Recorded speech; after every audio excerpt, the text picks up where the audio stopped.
What's up guys, Sam Adams here and welcome to The Drop, which is a weekly series every single Monday here on my channel where I go through the top video game releases of the week and tell you guys what you might want to keep an eye out for if you're looking to pick up a new game.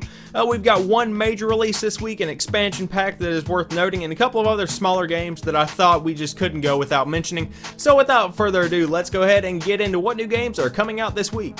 First off, we've got The Witcher 3 Wild Hunt coming to the PS4, Xbox One, and PC this week, and this is the biggest release of the week, so we'll go ahead and get it out of the way. Actually, this is probably going to be the biggest release of the summer if I had to predict anything, but in this game, you are going to be playing, as always, as Geralt of Rivia, who has been given the task to track down the Child of Prophecy, who is very, very important, for reasons that I don't know because I didn't want the story spoiled for me. I don't know why you would look up gameplay or, story tips and stuff before the game comes out. That's just asking for trouble. But this game looks absolutely gorgeous. The PC specs are incredible, and I know I'll be playing it on PC. I'm going to be running it at very high settings, but everything is pretty much customizable in this game, from shadows to hair to everything is customizable. And then on top of this, rumor has it there is 200 plus hours of gameplay in this one title. That absolutely baffles me beyond belief, but it looks like The Witcher 3 Wild Hunt is going to be great, and if reviews mean anything to you, this thing was getting a 10 from GameSpot, and that is not something that I take lightly. GameSpot does not give those out as freely as, say, Game Informer does. You don't see 10s, a couple of times a year. This is a big deal, and I know I don't really say pre-order a game very often, and you definitely shouldn't, but definitely be in the midnight release line for this game, because it looks like this is going to be probably Game of the Year if I had to guess. So how do you follow The Witcher 3 Wild Hunt? I guess you can go ahead and put out the second expansion pack for Destiny. That'd make me pretty happy. This week we're seeing the House of Wolves expansion 2 being released on the PS4, PS3, Xbox One, and Xbox 360 for Destiny, which came out last year and kind of took the gaming world by storm. Some people didn't like it, some people loved it. I was one of the ones that loved it, and I can't wait to play the House of Wolves DLC. Pretty much the queen, that is one of the characters in the main campaign, has been betrayed by one of her allies and therefore has opened up the reef to come and let the Guardians help her exact her vengeance on whoever actually betrayed her, which is a pretty awesome idea for an expansion pack. I think that it's going to bring a lot more to the story, and I think that the story missions included in this expansion pack are going to be pretty dang cool. But alongside the story missions, you're going to be getting 3 competitive maps, a new strike, and some other more interesting stuff alongside the other armor and weapons that we expect from expansion packs. But there's some other stuff that I think is going to be really interesting. For instance, the Reef. If you aren't familiar with the Reef, it's that little purple patch at the top of your map in Destiny that never really gets used except for a couple of campaign missions. And they're really expanding upon that and making it into a completely new social space, a lot like the Tower.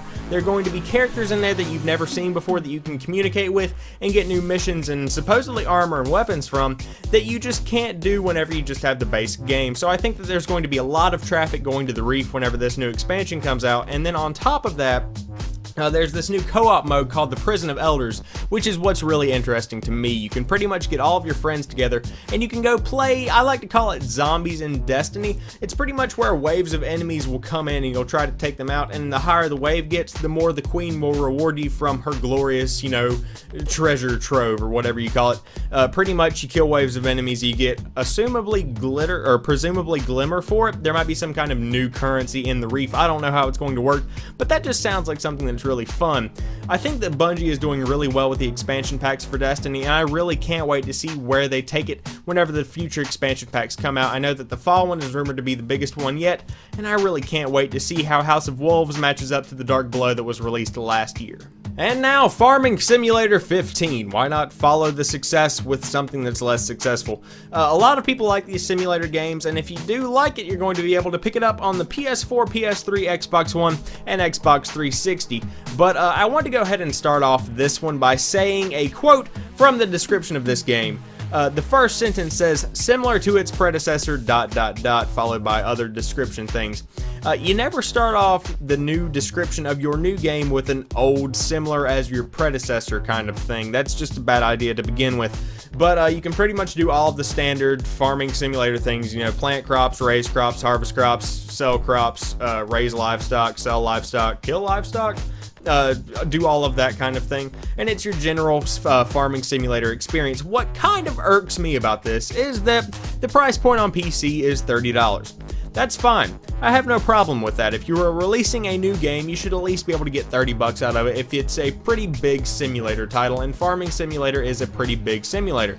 But whenever you're selling it for $50 on the PS4 and Xbox One, that, my friends, is a ripoff, because if you are playing a simulator on your PS4 or Xbox One rather than Halo the Master Chief Collection or Bloodborne, there's definitely something wrong there. Either that or you've gotten really bored with those other games. I'm not saying it's weird if you play the simulator games, but $50 is a bit ridiculous for a game that's normally given as a gag gift. But I'm not going to get into all of that right now. If you are looking for a new simulator title on the PS4, PS3, Xbox One, or Xbox 360, or PC, of course, but it's been out for a while there, you can check out Farming Simulator 2015. Or if you would like a cheaper option, there are also older games, and if there are Farming Simulator 2015 is as similar to its predecessor as the description describes, then you might want to check out one of the older entries.